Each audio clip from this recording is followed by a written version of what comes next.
अस्सलामुअलैकुम, मैं असदुल्ला खान हूँ। पाकिस्तान तहरीक इंसाफ के लिए और सुन्नी इत्तेहाद काउंसिल के लिए फाइनली एक अच्छी खबर है, और अच्छी खबर यह है कि पेशावर हाई कोर्ट ने स्टे ऑर्डर जारी कर दिया है, रोक दिया है उन लोगों को जिन्होंने बंदर बांट के नतीजे में नशस्तें हासिल की थी। इलेक्शन कमीशन के उस फैसले के नतीजे में जिसमें कहा गया था कि जी ठीक है, ये मखसूस नशस्तें चूंकि तहरीक इंसाफ को या सुन्नी इत्तेहाद काउंसिल को नहीं मिल सकती, इसलिए ये मखसूस नशस्तें जो हैं वो बाकी सियासी जमातों में बांट दी जाएं। इस फैसले के खिलाफ तहरीक इंसाफ बल्कि Sunni Ittehad Council, officially speaking Sunni Ittehad Council जो है वो पेशावर हाई कोर्ट गई थी। कल भी हम इस पर बात कर रहे थे कि डायरेक्टली सुप्रीम कोर्ट जाना चाहिए था इस मामले को लेकर, लेकिन पेशावर हाई कोर्ट जो है वो जाने का फैसला किया पाकिस्तान तहरीक इंसाफ के वकला ने, और सुन्नी इत्तेहाद काउंसिल की तरफ से एक दरखास्त पेशावर हाई कोर्ट में डाली। आज पेशावर हाई कोर्ट ने इब्तदाई समाअत के बाद इस पर स्टे ऑर्डर जारी कर दिया है, और वो लोग जो रिजर्व सीट्स पर मुंतखब हुए हैं, मखसूस नशस्तों के नतीजे में MPA या MNA बने हैं, उनके लिए ऑर्डर जारी किया है कि ये अभी अपने ओहदे का, अपनी मेंबरशिप का हल्फ नहीं उठाएंगे। ये कौमी असम्बली का या सूबाई असम्बली के मेंबर्स का हल्फ नहीं उठाएंगे, और उसके लिए इलेक्शन कमीशन को नोटिस जारी कर दिया है। अब Peshawar high court election commission को सुनेगी, उनके वकला को सुनेगी, इधर से अली जफर साहब मोस्ट प्रोबेबली अपने दलाइल देंगे, और बाकी सियासी जमातें शायद उनको भी बुलाया जाए, लेकिन ऐन मुमकिन है कि उनको ना सुना जाए, क्योंकि ये फैसला तो बहरहाल इलेक्शन कमीशन का है। हमने एक प्रेसिडेंट पहले देख लिया था कि जब हमने देखा था कि बल्ले के निशान का इलेक्शन कमीशन ने फैसला सुनाया था, तो उसको भी इसी तरह पेशावर हाई कोर्ट में इस ऑर्डर को जो है वो चैलेंज किया गया था, और पेशावर हाई कोर्ट की तरफ से हतमी तौर पर फिर यह फैसला आया था। पहले सिंगल बेंच का, फिर डबल बेंच का फैसला आया था, और कहा था कि ये जो बल्ला है वो तहरीक इंसाफ को दिया जाए, उनका निशान नहीं छीना जा सकता। लेकिन पेशावर हाई कोर्ट के इस फैसले को इलेक्शन कमीशन ने सुप्रीम कोर्ट में चैलेंज किया था, और सुप्रीम कोर्ट में जाकर फिर हमने देखा था कि काजी फाइसा साहब ने वो तारीखी फैसला दिया था कि जिसके असरात आज भी ख़त्म होने में नहीं आ रहे। काजी फाइसा साहब ने एक ऐसा फैसला सुनाया था कि जिससे पूरे मुल्क में एक हिजानी कैफियत पैदा हुई थी। काजी फाइसा साहब के फैसले के नतीजे में तहरीक इंसाफ से बल्ले का निशान छिन गया था, और बल्ले के निशान के अलावा आज जो मखसूस नशस्तों का शोर मचा हुआ है, ये मखसूस नशस्तों का शोर भी उसी फैसले का मरहून मिन्नत है। वो जो काजी फाइसा साहब का फैसला था बल्ले का निशान ना देना, उसी से ये सारे प्रॉब्लम्स पैदा हुए थे, और आज जो पाकिस्तान तहरीक इंसाफ को सुन्नी इत्तेहाद काउंसिल में जाना पड़ा और रिजर्व सीट्स का ना मिलना, ये उसी का शाखसाना है। एक मरतबा फिर ये पेशावर हाई कोर्ट से होता हुआ ये फैसला दोबारा सुप्रीम कोर्ट में काजी फाइसा साहब की कोर्ट में ही जाएगा।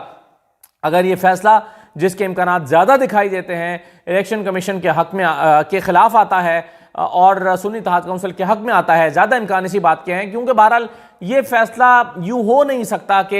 एक मैंडेट एक पार्टी को मिला हो और वो मैंडेट जो है वो बाकी सियासी जमातों में तकसीम कर दिया जाए। रात मैंने आपको कमर ज़मान कायरा का आर्गूमेंट सुनाया था, और ये तकरीबन पूरी अपोजिशन का आर्गूमेंट है, और पूरी हुकूमत का आर्गूमेंट है, और पूरा आर्गूमेंट उनका ये है कि जी ये मखसूस नशस्तें तो सिर्फ एक सियासी जमातों को ही मिल सकती हैं, इंडिविजुअल्स को नहीं मिल सकती। हालांकि मैंने आपको कल भी ये कहा था कि पिछली वीडियो में भी ये कहा था कि सुन्नी इत्तेहाद काउंसिल भी एक जमात ही है, और वो बतौर जमात ही ये सीटें मांग रही है। तो अब देखिए पेशावर हाई कोर्ट से क्या फैसला आता है। अगर तो पेशावर हाई कोर्ट से ये फैसला सुन्नी इत्तेहाद काउंसिल के हक में आता है, तो फिर इस बात का इम्कान मौजूद है कि सुप्रीम कोर्ट से में जाकर भी उनके लिए एक मौका या चांस मौजूद रहेगा, और ऐन मुमकिन है कि काजी फाइसा साहब जो हैं, उन्होंने जो उनके पिछले फैसले से इतने ज़्यादा मसाइल पैदा हुए थे, एक अपने फैसले को दोबारा से देखने का एक मौका भी सुप्रीम कोर्ट के पास आ जाएगा, और किसी हद तक उसका इजाला मुमकिन हो सकेगा, किसी हद तक, पूरा तो नहीं हो सकता लेकिन किसी हद तक हो सकेगा। तो बहरहाल अब इलेक्शन कमीशन को नोटिस जारी हो गए हैं, इलेक्शन कमीशन आएगा और आकर अपना मतमा नज़र बयान करेगा, उधर से सुन्नी इत्तेहाद काउंसिल के वकला भी अपना मतमा नज़र बयान करेंगे, और उसके बाद जो फैसला आएगा अल्टीमेटली दोनों में से जिसके भी हक में आएगा या जिसके भी खिलाफ आएगा वो उसको चैलेंज करेगा सुप्रीम कोर्ट में। अगर ये फैसला इलेक्शन कमीशन के खिलाफ आता है तो वो उसको चैलेंज कर देंगे।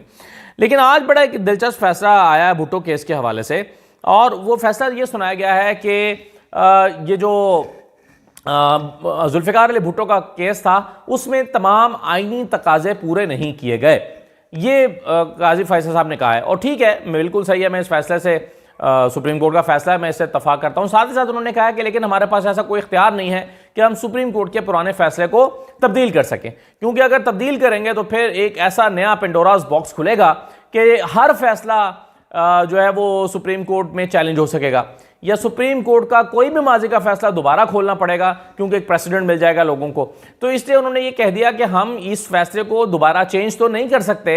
लेकिन ये फैसला आइन और कानून के मुताबिक नहीं था, या भुट्टो को फांसी देने के लिए आइनी और कानूनी तकाजे पूरे नहीं किए गए। ये काजी फैसल साहब के बेंच ने फरमाया है और आज उन्होंने अपनी ही जबान से ये फैसला भी सुनाया। अब काजी फैसल साहब से मेरा बड़ा आजिज़ाना और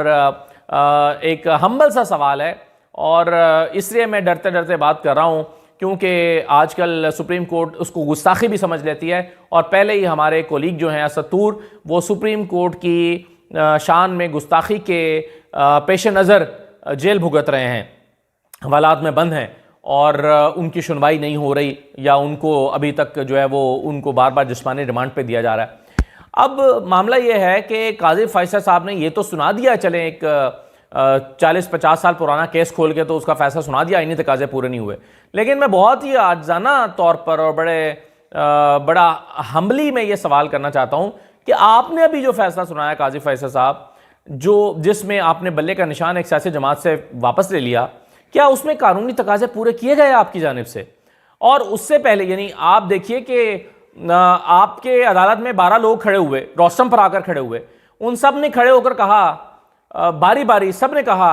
कि जी मैं इलेक्शन लड़ना चाहता था, मुझे इलेक्शन नहीं लड़ने दिया गया, मैं ख्वाहिशमंद था इलेक्शन लड़ने के, चूंकि मुझे इलेक्शन नहीं लड़ने दिया गया इसलिए ये इलेक्शन इंटर पार्टी इलेक्शन कलअदम करार दिए जाने चाहिए। काजी फैसल साहब से मेरा सवाल यह है कि क्या आपने इन लोगों के बयान पर कोई जरा होने दी, या इस बात की किसी भी तरीके से इसकी तस्दीक चाहिए कि ये लोग ठीक कह रहे हैं गलत कह रहे हैं, ये गए भी थे या नहीं? यहाँ पर G8 में जो PTI का ऑफिस है वो वहाँ पर जाकर उन्होंने फॉर्म हासिल करने की कोशिश की भी थी या नहीं? उस सिलसिले में कोई एविडेंस आप प्रोवाइड जो है वो उन्होंने किया भी है या नहीं? क्या आपने इसकी कोई तस्दीक चाहिए भी या नहीं? क्या आप गए वहाँ पर या आपने उसके ऊपर जिरा होने दी? कोई वीडियो सबूत मांगा? आपने उसके लिए कानूनी तकाजे पूरे किए? नहीं किए। काजी फैसल साहब ने इतना बड़ा फैसला सुनाया कि जिसका के असरात पाकिस्तान की पूरी सियासत, मईशत और पाकिस्तान के हालात पर इसके असरात मुरतब होंगे, और उसके लिए काजी फैसल साहब ने कानूनी तकाजे पूरे नहीं किए। बहुत सारे आईनी माहिरीन की यह राय है, क्योंकि वो जो लोग दावा कर रहे थे कि जी मैं इलेक्शन लड़ना चाहता था मगर मुझे इलेक्शन लड़ने नहीं दिया गया, हो सकता है ये उनका आफ्टर थॉट हो सकता है वो झूठ बोल रहे हो सकता है कि उन्होंने बाद में जो है उनको ख्याल आया और इलेक्शन हो जाने के बाद वो महज ऐसे ही रखना डालने के लिए कह रहे हो सकता है वो ठीक भी कह रहे हो, लेकिन इसकी तो बहरहाल तस्दीक के बाद ही पता चल सकता है ना कि वो ठीक कह रहे हैं या गलत कह रहे हैं। तो मेरा सवाल इसमें यह है कि काजी फैसल साहब को जब इतना ख्याल है कि उस वक्त आईनी और कानूनी तकाजे पूरे नहीं हुए, तो अब हुए या नहीं हुए? फिर आपको याद होगा एक और फैसला था, लाहौर हाई कोर्ट से आया था, और लाहौर हाई कोर्ट का जो फैसला था जस्टिस अली बाकर नजफी का, उसमें कहा गया, उमैर न्याजी की दरखास्त पर फैसला सुनाया गया था, और उमैर न्याजी साहब ने कहा था कि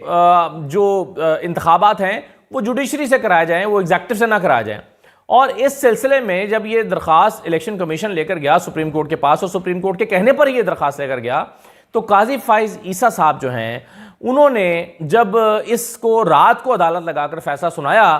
कि उमैर न्याजी के खूब लत्ते लिए, और उमैर न्याजी के बारे में न जाने उसको सुने बगैर, हो सकता है वो उसका मौक़िफ़ ठीक हो, लेकिन उमैर न्याजी और पाकिस्तान तहरीक इंसाफ को सुने बगैर जब फैसला सुना दिया, तो मेरा सवाल यह है काजी फैसल साहब, क्या आपने कानून के तकाजे पूरे किए थे? आपने एक फरीक को सुने बगैर कैसे ये फैसला उल्टा दिया, और कैसे ये फैसला जारी कर दिया कि नहीं जी लाहौर हाई कोर्ट के जज जो है, और जज के कंडक्ट पर भी सवाल उठा दिए, जज को उसकी यानी पूरी तरह से उसकी समाअत किए बगैर। क्यों? क्योंकि आपको अगले दिन छुट्टी पे जाना था, आपके पास वही रात थी, आपने रात को 11 बजे फैसला सुनाया, 10 बजे फैसला सुनाया, 11 बजे कहा शेड्यूल जारी करें, और आप छुट्टी पर चले गए। आपने फरीक मुखालिफ को सुनना भी पसंद नहीं किया, तो क्या आपने कानून के तकाजे पूरे किए थे? तो काजी फैसल साहब बिल्कुल ठीक है जो भुट्टो के हवाले से आज उन्होंने फैसला दिया है, लेकिन मेरा सवाल यह है कि कानून के तकाजे अगर भुट्टो के केस में पूरे नहीं हुए थे, तो कानून के तकाजे जो हैं वो तो इन केसेस में भी पूरे नहीं हुए जिनका मैं हवाला दे रहा हूं। कम से कम काजी फैसल साहब को तारीख को दुरुस्त करते हुए, माजी की तारीख को अगर वो दुरुस्त कर रहे हैं तो मुस्तकबिल के लिए हाल की तारीख को भी दुरुस्त करना चाहिए। कहीं ऐसा ना हो कि आज से 20 साल के बाद फिर कोई चीफ जस्टिस बैठा हो और आज काजी फैसल साहब के फैसले के हवाले से रिव्यू कर रहा हो और कहे कि हाँ, काजी फैसल के फैसले जो हैं उसमें कानूनी तकाजे पूरे नहीं किए थे। तब तारीख मेरा ख्याल है काजी फैसल को अच्छे लफ्जों में याद नहीं करेगी, जैसे भुट्टो का फैसला देने वाले जज को आज तारीख अच्छे लफ्जों में याद नहीं कर रही है। तो इसलिए मेरी गुजारिश यह है कि इस आज को, ये मुस्तकबिल में तारीख बननी है, इस तारीख को कम से कम दुरुस्त कीजिए और इसके लिए आपका जो फैसला है जो आपने दिया, जिससे पूरी कौम मुतासिर हुई और पूरी कौम के ऊपर उसके साथ मुरतब हुए, उसको ठीक कर लीजिए। और ये भी कहा है कि एक और केस में जो इनके पास गया था, एक हल्के का केस, तो उसमें कहा कि इंतखाबी नताइज से अगर मसला है, काजी फैसल साहब ने कहा कि इंतखाबी नताइज से मसला है तो मुतल्लिका फोरम पर जाएं, मुतल्लिका फोरम पर जाएं, ये उन्होंने कहा। और फिर उन्होंने कह रहे हैं कि इलेक्शन कमीशन का एहतराम करें। इलेक्शन कमीशन का एहतराम इसके बावजूद करने का वो कह रहे हैं कि फॉर्म 45 जो हमारे सामने आए हैं, उस फॉर्म 45 में हाथ से रिजल्ट चेंज करके किया गया है। लेकिन काजी फैसल साहब कहते हैं कि इलेक्शन कमीशन का एहतराम करें। बिल्कुल ठीक है, एहतराम तो जरूर करेंगे इलेक्शन कमीशन का, लेकिन इलेक्शन कमीशन के मुरतब करदा नताइज को कम से कम कोई फोरम देखे तो सही। काजी फैसल साहब को चाहिए कि कम से कम इसको देख भी लें कि इलेक्शन कमीशन ने काम अपना किया क्या है, इलेक्शन कमीशन ने अपनी जिम्मेदारी पूरी कैसे की है और की भी है या नहीं की है।